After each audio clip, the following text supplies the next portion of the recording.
Muy buenas noches. Ha dicho Rajoy que España tendrá un presupuesto muy austero. El año pasado España gastó 90.000 millones de euros más de lo que ingresó, es decir, 15 billones de las antiguas pesetas. Inmediatamente después dijo también que el recorte medio por ministerio se elevará este año hasta cerca del 15%, frente al 12,5% que se había indicado anteriormente. Una medida que afectará a los funcionarios, que verán congelados sus salarios. Pero ese es solamente el principio.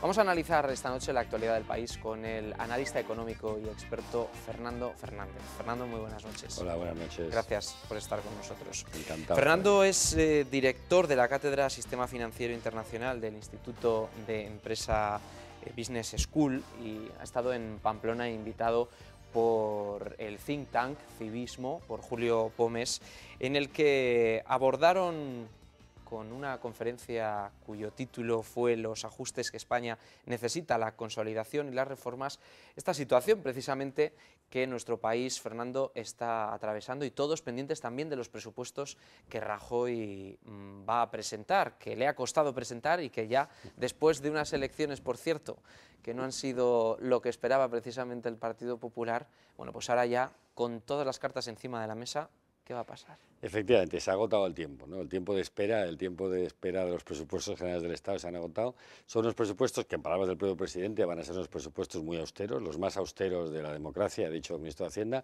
y son necesariamente austeros, primero porque hay que reducir el déficit de 1,85 al 5,3 por obligación con la Comunidad Europea, ¿no? Con la Unión Europea, pero sobre todo, y más importante que eso, hay que conseguir que sean unos presupuestos creíbles para alcanzar el 3% de déficit del 2013. Y partimos de un déficit de credibilidad importante, hay que decirlo, ¿no? Tú mencionabas antes el déficit del año pasado de 90.000 millones de 9.000, perdón, ¿no? Ya uno se le bailan las cifras de los millones de euros, que es el 8,5% del presupuesto, y esto lo que significa es que tenemos un desvío muy importante, ¿no? De 2,5 puntos del PIB. Y ahí lo importante no es solo la magnitud del desvío y, por lo tanto, los ajustes que este año hay que hacer porque no se hicieron los años anteriores, como el déficit de credibilidad que tenemos ante nuestros socios, ¿no? Tenemos que cumplir lo que no hemos cumplido en años anteriores. ¿Qué importancia tiene la proximidad de las elecciones en Francia? ¿Más de la que nos pensamos? Bueno, en Francia, en ese punto de confianza. Yo creo que el problema francés es mucho más, o el problema de las elecciones francesas afecta mucho más a la confianza en el euro en sí mismo que a la confianza en España, ¿no?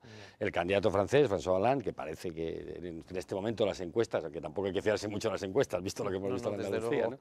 Pero a la fecha de hoy las encuestas le dan como el candidato ganador, intenta renegociar el famoso pacto fiscal al que se ha llegado en Europa después de meses de discusión, ¿no? Yo creo que esa es una posición que tiene poco fundamento, que tiene pocas posibilidades de prosperar, y que en última instancia no cambia las líneas básicas del presupuesto español, ¿no? España está condenada necesariamente a un ejercicio de austeridad, en parte como consecuencia de los excesos anteriores, del elevadísimo déficit que hemos tenido en estos años, pero también en parte producto de los excesos propios, producto de una situación que venimos arrastrando estructuralmente, en la que el déficit estructural, el que va más allá del ciclo económico, más allá de la volatilidad que tienen los ingresos y los gastos con la actividad económica, está en el orden de 5 puntos del PIB, de 50.000 millones de euros, ¿no? Entonces, esto lo que significa es que España tiene un problema propio, más allá del ciclo europeo, más allá de la crisis, tenemos un gasto estructural que no nos podemos permitir. Y esto es lo que hay que responder, ¿no? Con los presupuestos.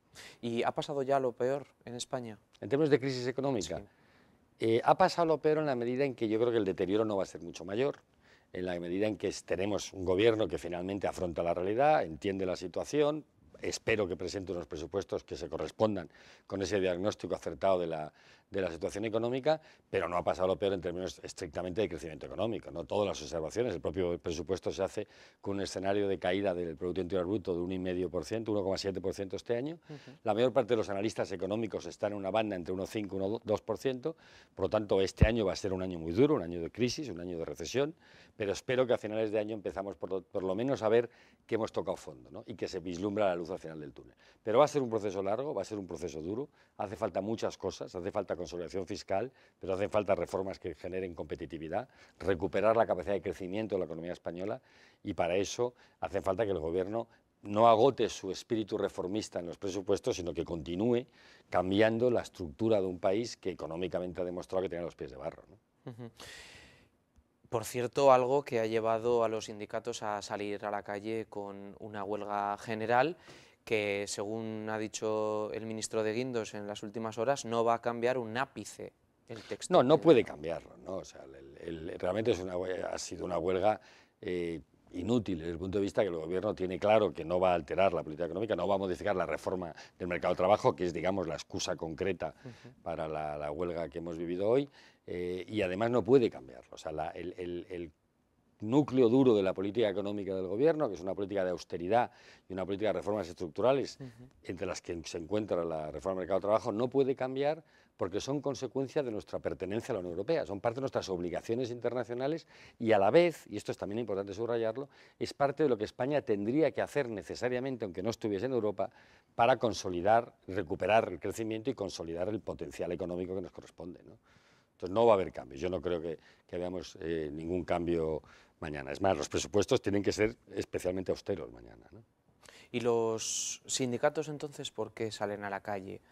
¿Tienen que justificarse, como dicen algunos sectores, en la actividad pública? Digamos, hay como dos corrientes de opinión, ¿no? Por intentar ser objetivo, luego daré mi opinión personal, ¿no? Hay una corriente de opinión que piensa que los sindicatos no pueden ser pasivos ante lo que llaman una agresión a los derechos laborales. Es verdad que la reforma del mercado de trabajo cambia naturalmente la estructura de funcionamiento del mercado de trabajo español.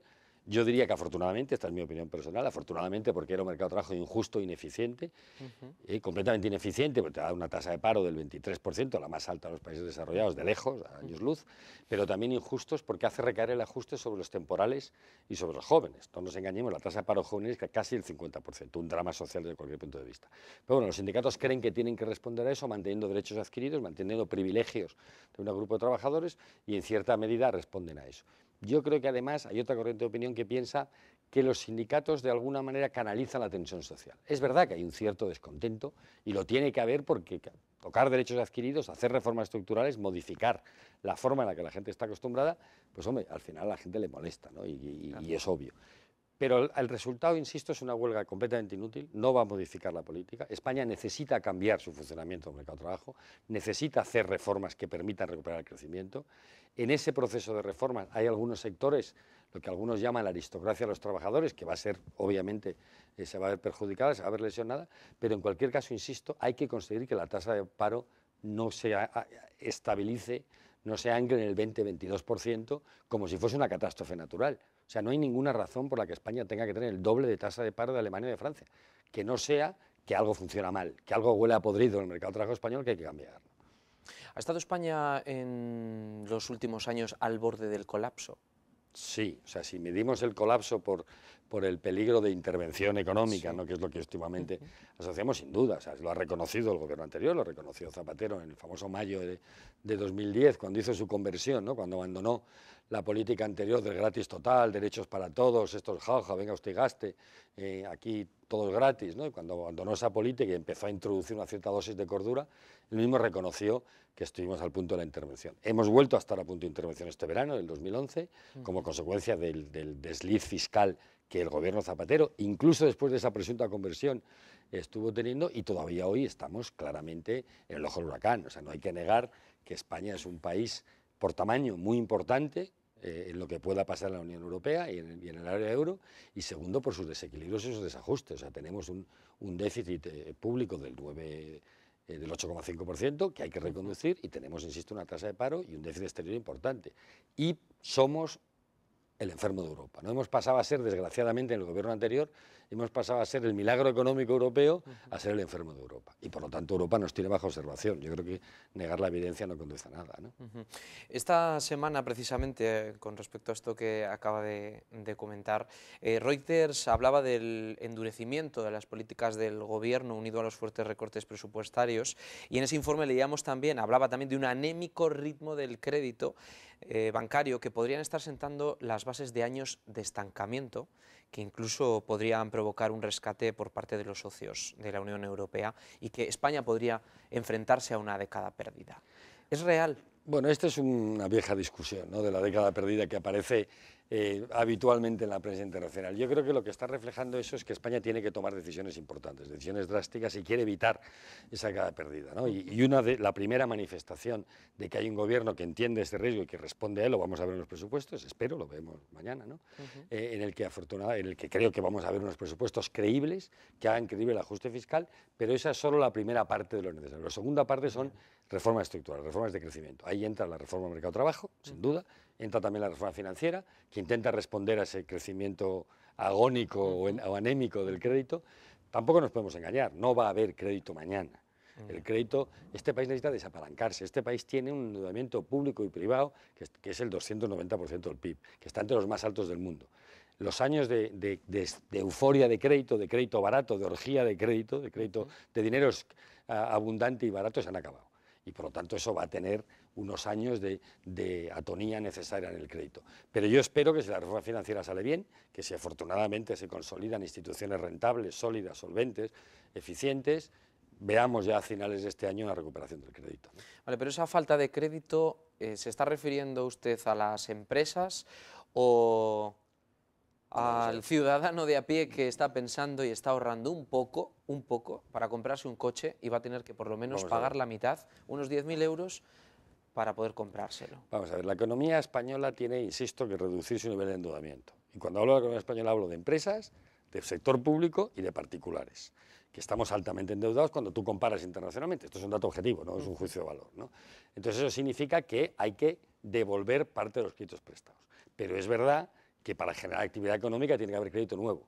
Crédito para nuevas actividades, inversión, ampliación de plantillas, generación de nueva actividad económica, y todo eso exige confianza en el futuro. Por lo tanto, un plan económico, un programa económico creíble que dé estabilidad a las expectativas de los agentes, familias y empresas, que le permita saber dónde vamos a estar razonablemente 2 o 3 años y que recuperar la confianza se animen a invertir. Y exige también, y esto es fundamental, que el vehículo, el canal por el que va el crédito a las familias o a las empresas, que el sistema financiero funcione. Como no recuperemos la solvencia y la eficiencia del sistema financiero, el crédito no puede venir, ¿no? Y en esas estamos. Yo creo que parte de las reformas, de una de las reformas más importantes, es la reforma financiera, cuyo objetivo fundamental es que ese instrumento por el que el crédito fluye a empresas y familias funcione, que esa máquina de crédito esté en disposición de arrancar, ¿no? ¿Cómo ha visto la fusión por absorción de CaixaBank y Banca Cívica? Que aquí en Navarra las críticas son muy duras. Bueno, vamos a ver, yo creo que era la crónica de una fusión inevitable. Vamos a poner, yo no quiero entrar en temas especialmente sensibles a nivel local, tampoco soy un experto en esta fusión concreta, obviamente. No, pero es el tema de la semana, pero o por lo menos uno de los temas de la semana. Vamos a ver, yo creo que aquí hay, y a riesgo de no ser invitado más en esta comunidad, hay 2 temas que yo creo que hay que decir claramente. Uno, hemos creado un sistema financiero que era completamente inviable. Hemos vivido sobre la ficción de que cualquier comunidad podía tener un banco propio. Y esto no es verdad. No existe ningún país del mundo y no tenía por qué pasar en España. Segundo, hemos vivido sobre la ficción de que puede haber bancos que no sean de nadie, que este modelo de caja de ahorros, de responsabilidad social, etcétera, lo que no es de nadie acaba siendo de alguien. Y desgraciadamente acaba siendo de alguien que lo gestiona en su propio interés, sin jugarse su propio dinero y por lo tanto de forma irresponsable. Y esto es lo que se ha producido en general, no estoy hablando de esta fusión en concreto. El resultado final es que la estrategia anterior de las fusiones, Banca Cívica es el resultado de la fusión de Banca Navarra y Cajasol, de Caja Navarra y Cajasol y otros adicionales, no funcionaba. Y no funcionaba porque la estrategia era fusionar una entidad razonablemente solvente con una entidad mala de un tamaño tal que contamina la totalidad. Eso ha generado una entidad que no era viable económicamente, que no cumple los requisitos de provisiones que le establecía la nueva normativa y que no cumple los requisitos de capital que le establece no España, sino la Agencia Bancaria Europea. En la respuesta de eso, alguien lo tiene que comprar o alguien lo tiene que sanear, ¿no? Y así ha sucedido. Pero insisto, más allá del debate en Navarra, yo creo que lo que es importante es trasladar a la gente que este sueño de que cada uno puede tener un banco, cada comunidad, cada provincia, cada municipio, cada empresa, no funciona en ninguna parte del mundo, ¿no? Los bancos son entidades financieras que tienen que ser sólidas y solventes para cumplir una función, que es canalizar el crédito, el dinero, de donde hay ahorro, de la gente que ahorra, a donde hay crédito. Y si eso no funciona, olvidémonos del resto. No son instrumentos de desarrollo público ni instrumentos de promoción del desarrollo regional, que es lo que ha pasado muchas veces con las cajas de ahorros y lo que ha generado el mal en el que estamos hoy, ¿no? O sea que estamos de acuerdo en que la reforma va a sanear el sistema bancario. La reforma va a financiero. sanear el sistema, va a resultar en menos bancos, sin duda alguna, en pocos bancos, todos ellos bancos, todos ellos sociedades anónimas, y evidentemente entidades más solventes, ¿no? Cuanto antes se haga mejor, y de hecho hay algunas críticas que se hacen a la reforma financiera que todavía es un poquito lenta en su aplicación. Estamos viendo, estos días también ha habido un debate en la prensa importante, en la prensa internacional, sobre la rapidez con la que se está haciendo la reforma financiera, ¿no? Pero yo creo que el objetivo está bien diseñado, responde por primera vez a la realidad. El problema de los bancos españoles, a diferencia de las crisis en Estados Unidos, en Alemania, no es un problema de malas inversiones en productos sofisticados, ¿no? En derivados de crédito, etcétera, es un problema de la calidad del balance por su exposición al riesgo inmobiliario. Y hay que decir una cosa que la gente se olvida, no hay en la historia de la humanidad una crisis inmobiliaria, hipotecaria, de la magnitud de la que ha tenido la economía española, que no se haya llevado por delante una parte importante del sistema financiero. Esto ha pasado siempre, y en España también, y hemos negado la realidad durante 3 años. Hemos dicho, y sacábamos pecho hasta hace muy poco, que teníamos el sistema financiero más sólido y solvente del mundo. Lo cual era imposible. Con una crisis hipotecaria e inmobiliaria de la magnitud de la española, los bancos que han dado crédito inmobiliario, porque es un negocio, obviamente cuando el precio cae ven que su activo no vale y que por lo tanto sus inversiones no son rentables, ¿no? Con lo cual, esos espectadores que han hecho esos ahorros al coche que yo decía antes, ¿qué les podemos recomendar? ¿Que esperen un poco o que si sus ingresos se lo permiten, que pidan un crédito y a ver qué pasa? No, o sea, el crédito se va a pagar muy caro ahora mismo. El problema es que el dinero va a ser más caro para todos. Y eso no solo en España, sino en todo el mundo, porque no nos olvidemos que la crisis viene de que el crédito era demasiado barato y demasiado abundante. Claro, vivimos una especie de esquizofrenia, ¿no? Nos quejamos de los excesos de crédito, que a la gente le daban crédito y no lo podía pagar, y ahora decimos, bueno, pero que haya crédito, no mire usted. O sea, una cosa que es importante aclarar es que hoy hay menos sujetos de crédito que ayer. Y además, como el crédito es más caro, todavía hacen falta proyectos que sean más rentables, que tengan una tasa de rentabilidad esperada más alta para que sean sujetos de crédito. Pero en esas condiciones, los bancos, su negocio es dar crédito. O sea, los bancos no se quedan por el dinero para nada. O sea, su negocio consiste en pedir dinero a quien lo tiene y prestárselo a quien lo necesita. Y por lo tanto darán crédito en la medida en que tengan un crédito que sea solvente, en el que haya sujetos de crédito razonables. Esto está existiendo, ya hay crédito, lo que pasa es que es un crédito un poquito más caro. Entonces, para aquel que haya ahorrado un poquito, lo que habría que decirle es que le dé un poquito de alegría a la cartera, porque el crecimiento económico necesita un poquito de consumo. Pero ojo, siempre que sus expectativas de ingresos se lo permitan, debemos de olvidarnos de vivir a crédito. Esta idea de que uno se financiaba las vacaciones o el coche sobre la base de que su vivienda se iba a revalorizar, iba a vivir, que ha sido un poco el origen del problema, ¿no? Esto hay que olvidarse.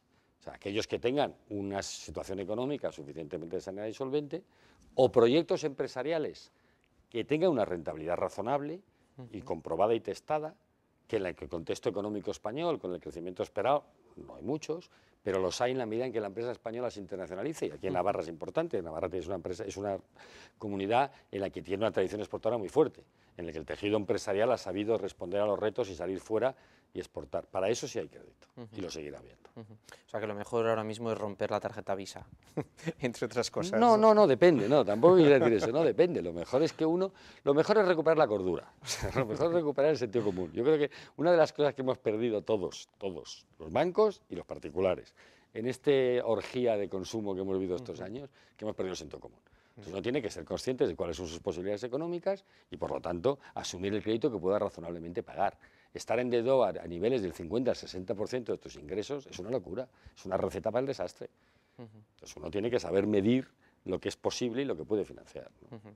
Hablaba antes, hacía esa comparativa entre tasas de paro, habla también ahora de esas nuevas empresas que pueden poner en marcha nuevos proyectos.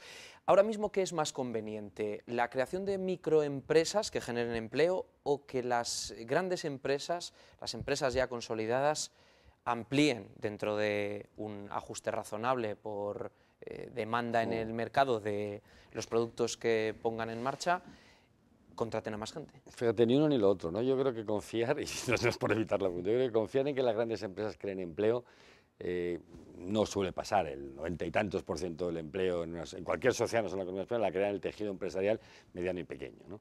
Y por lo tanto las grandes empresas van a tender necesariamente a globalizarse, a responder al mercado internacional y no van a crear de manera masiva empleo, ¿no? Eso no es razonable, o es razonable esperarlo, ¿no? Pero también las microempresas, y es verdad que es importante, y una de las grandes reformas que el Gobierno ha hecho o ha anunciado es la ley del espíritu, la ley del emprendedor, ¿no? Yo creo que es importante fomentar el espíritu emprendedor. Pero también hay que decir una cosa importante, la empresa necesita un tamaño mínimo para poder competir internacionalmente. Y uno de los problemas que tiene la empresa española es que tiene un tamaño demasiado pequeño. Cuando uno compara internacionalmente la productividad, ¿no?, que es la palabra clave, la productividad media de la empresa española con las alemanas o las italianas, resulta que la empresa media y media grande tiene una productividad equiparable. La empresa mediana, pequeña y pequeña tiene una productividad por debajo de la media europea. ¿Qué quiere decir eso? Que hace falta políticas de fomento del tamaño empresarial. No para crear grandes macroempresas, pero para evitar que las microempresas se consoliden como tal. ¿De qué número de empleados estamos hablando? Estamos hablando del orden de más de 50, a ser posible más de 100 empleados. Porque esas son las empresas que tienen capacidad financiera, que tienen acceso al crédito, son empresas que tienen capacidad para internacionalizarse, para exportar, para expandirse fuera del territorio, para abrir oficinas fuera, para crear socios. Y en España demasiadas veces tendemos a la política de la pequeña capilla, ¿no? De que empresas familiares muy pequeñas en las que por no perder el control uno pierde grandes oportunidades de inversión, ¿no? Ese tejido medio empresarial, ni las grandes macroempresas ni la microempresa, es el que fortalece un país, es el que hace fuerte un país, el que lo hace competitivo, el que lo hace productivo, el que lo hace internacionalmente importante, ¿no? Ese es el tejido empresarial alemán, aparte de las 4 o 5 grandes empresas del automóvil que todos conocemos, ¿no? O es el tejido de la parte rica de Italia, de la parte norte de Italia, ¿no? Está por llegar un aumento de los impuestos. Rajoy ha vuelto a decir esta semana que no va a subir el IVA, pero... Bueno, ha matizado el discurso. Hay matices, efectivamente. Vamos a ver, yo creo que siendo conscientes del orden de magnitud de la que estamos hablando, el presupuesto tiene que tener una reducción del déficit del orden de los 40.000 millones de euros. De 50 y 35, según lo optimistas que uno sea con las elasticidades del ingreso, con cómo va a responder el ingreso, ¿no? Yo creo que lo razonable es que seamos muy pesimistas con los ingresos. Lo hemos visto en los 2 primeros meses del año. Tenemos los datos de ejecución presupuestaria de febrero que han sido malos. Los ingresos fiscales han caído significativamente y lo razonable es esperar el año también, por lo tanto hay que hacer un ajuste muy fuerte. Y eso no va a ser posible sin subir algunos de los impuestos. Lo que ya dejó intuir el presidente del Gobierno ayer, o antes de ayer, estos días, en el debate de estos días, no me acuerdo exactamente cuándo fue que sin alterar la estructura básica de los impuestos, de hecho van a subir. ¿Y qué va a subir? Parece que va a haber un deslizamiento de algunos bienes que están sujetos al tipo reducido del IVA, al tipo general, que significa pasar del 8% al 18%, por lo tanto va a ser una subida concretada en una serie de bienes, que todavía no sabemos cuáles, pero va a ser significativa de impuestos, y estos bienes son llamados de primera necesidad, por lo tanto afectan al bolsillo del común de los mortales, de la mayor parte de las familias, y también va a haber una subida de impuestos para las grandes empresas, para las empresas medias y grandes, porque se van a eliminar una serie de deducciones que hacían que el tipo efectivo medio para las empresas grandes del impuesto sobre sociedades sea significativamente inferior al de las empresas pequeñas, lo cual no tiene mucho sentido. Había una serie de deducciones a la innovación, sobre todo cómo se imputaba el Fondo de Comercio en operaciones de internacionalización, en fin, sin ponerme muy técnico, una serie de deducciones que solo se aplicaban a grandes empresas y que hacían que solo pagasen impuestos sobre sociedades del orden del 10, entre el 10 y el 15%, ¿no? Cuando la mediana y pyme paga un 25%. Entonces, esas deducciones parece, y a riesgo de que mañana quede completamente descartado, parece que se van a eliminar, ¿no?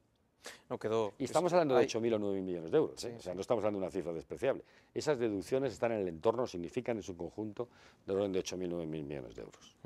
¿Y el sector público, vamos a ver una reforma profunda en los próximos años en este país? Bueno, vamos a ver, yo creo que parece que cuando aparece la palabra funcionario tiene cada vez más etiquetas. Sí, y casi todas suelen ser negativas. Yo creo que hay como 3 reformas necesarias en el sector público. Una de tamaño puro y duro, ¿no?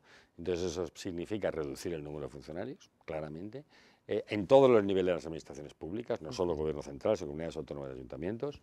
Eso se va a notar en el número de interinos, contratados, etcétera. No es tanto funcionarios en sentido estricto, sino personal al servicio de las administraciones públicas. Ahí va a haber una contención significativa, una reducción importante.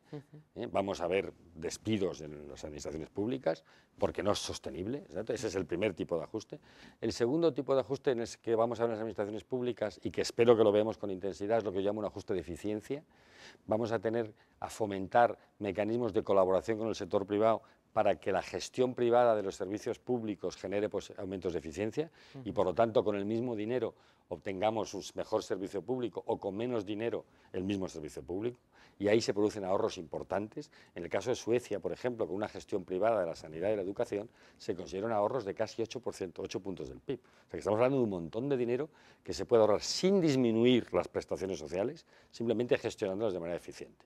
Y yo espero que el Gobierno apueste decididamente por eso. Y lo tercero que tenemos que ver, y es lo más difícil, lo políticamente más costoso, tenemos que dotar de racionalidad económica al Estado de las autonomías.